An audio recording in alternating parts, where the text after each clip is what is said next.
Shalom, gostaria de compartilhar um Dvar Torah muito interessante que eu escutei do Rav Prahim Shlita. Ele falou, umas semanas atrás, quando a gente começa o livro de Shemot, começa a escravidão e o nosso exílio, e depois a gente vai sair também do Egito. Ele fala o seguinte, que Deus controla o mundo, só que Ele não controla de uma maneira milagrosa. Ele vai fazendo as coisas acontecer como se fossem parecer normais. Ele faz tudo o que Ele quer através dos seus mensageiros, de uma maneira de milagres abertos ficarem mais ocultos. Mas quem olhar bem vai entender como Hashem ele vai controlando as coisas. Por exemplo,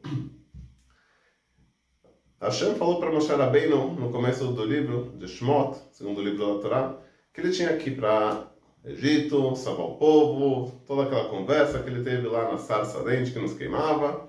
Falou para ir para lá. E Moshe fala, mas Hashem, justo eu, você sabe que eu não sei falar direito. Ele tinha um problema na fala, mas de onde vem esse problema, dizem nossos sábios? É o seguinte, quando ele foi salvo no rio, que a mãe teve que colocar ele no rio pelo decreto do faraó que tinha que jogar todas as crianças no rio, terrível. A mãe dele colocou numa cestinha, ele estava lá flutuando no rio, no Nilo, até que a filha do faraó desceu e achou esse bebezinho, encontrou graça nos olhos dela, falou, vou adotar. E levou para o castelo do faraó. Até tem um vídeo do Rav Shimshon, quem quiser ver, procura aqui no canal, que ele fala por que Moisés cresceu no palácio do faraó, explica porque Moshe Rabbeinu teve lá, porque ele tinha que aprender sobre liderança também, então nada é à toa. Enfim, um dia ele estava lá, bebezinho, estava no colo do faraó, ele foi lá e pegou a coroa do faraó e colocou na cabeça dele. E os assistentes lá, os ministros do faraó falaram, olha, cuidado com esse bebê, assim como ele pegou agora a sua coroa, quando ele crescer ele vai tirar teu reinado. Aí ele falou, mata ele, mata agora mal pela raiz, vamos matar e executar esse bebê.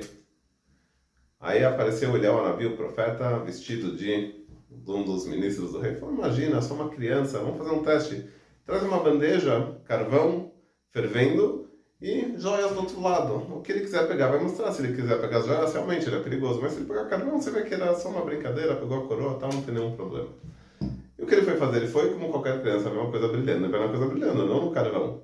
Só que quando ele está vendo lá, o anjo tirou a mão dele, pôs no carvão, é a reação normal de que qualquer pessoa se queima, ele pôs o bebê, pôs a mão na boca, nos lábios e queimou. Então ele não conseguia falar algumas letras em hebraico da maneira correta. E quando Deus fala para ele ir para lá, para o Egito, salvar, tinham duas palavras que ele tinha que falar, que o povo sabia que a pessoa que falasse essas palavras era a pessoa que ia vir salvar o povo do Egito. Aí ele chega lá, ele primeiro recusa tal, fala, mas eu falo, tem que ser você vai. Resumindo a história, ele foi para lá. E quando ele chega, ele falou, Pakot Pakadeti, que Hashem me mandou salvar vocês e deu essa senha. Aí fica a pergunta, por que talvez é ele que salvou, talvez ele escutou da família dele que essas palavras, todo mundo sabia que ia ser essas palavras, mas como eles sabiam que a pessoa que ia salvar é o verdadeiro? Então, explica aos nossos sábios que, já que ele tinha queimado a língua, as letras Page, Pakot, Pakadeti, ele não teria como falar, ele não conseguia falar isso. E quando ele falou perfeitamente, já era um sinal, e todo mundo sabia que ele tinha essa limitação de algumas letras, então ele conseguiu falar, era um milagre já por si só. Ótimo, beleza, então ele é o Salvador, vai vir, etc e tal.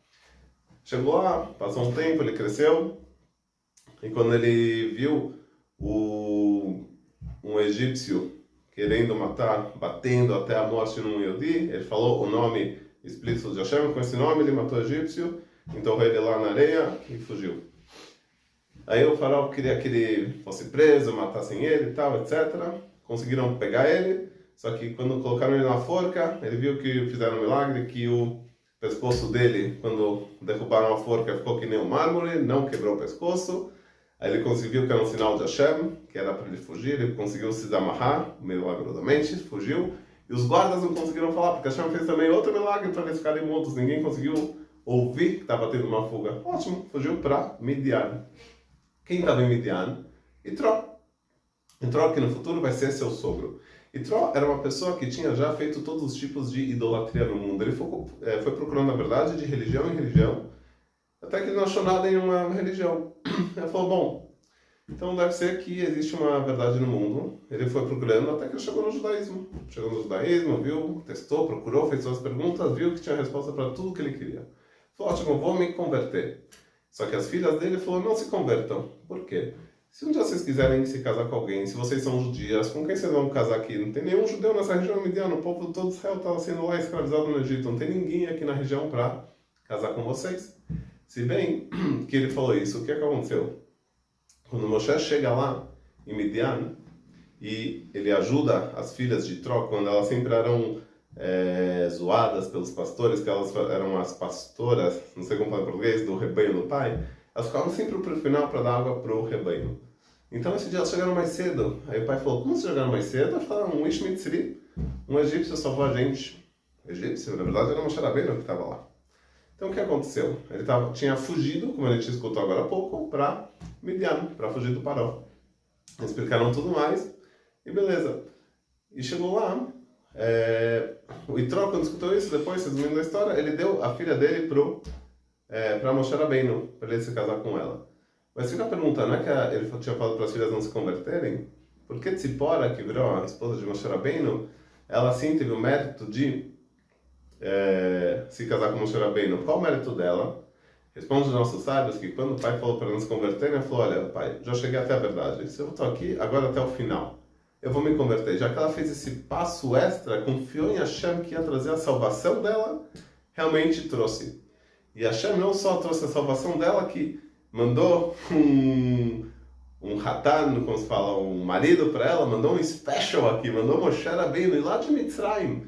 E quando ela falou, Ish Mitzri, um egípcio me salvou, quem foi? Não foi que é Moshe Rabbeinu. O Ish Mitzri, por causa que, como Hashem vai organizando as coisas, por causa que esse egípcio já estava batendo no Yehudi, e Moshe Rabbeinu salvou ele, por causa desse egípcio, Moshe teve que fugir. Então, a gente vê como Hashem vai organizando e controlando todo mundo. Então, Bezrat Hashem, que a gente possa ter muná, fé, que tudo que está acontecendo nas nossas vidas não é ao acaso, tudo é sobre Ashgaha, sobre a providência divina. Que a gente possa entender que quem confia em Hashem sempre vai ver a salvação no final, mais cedo ou mais tarde.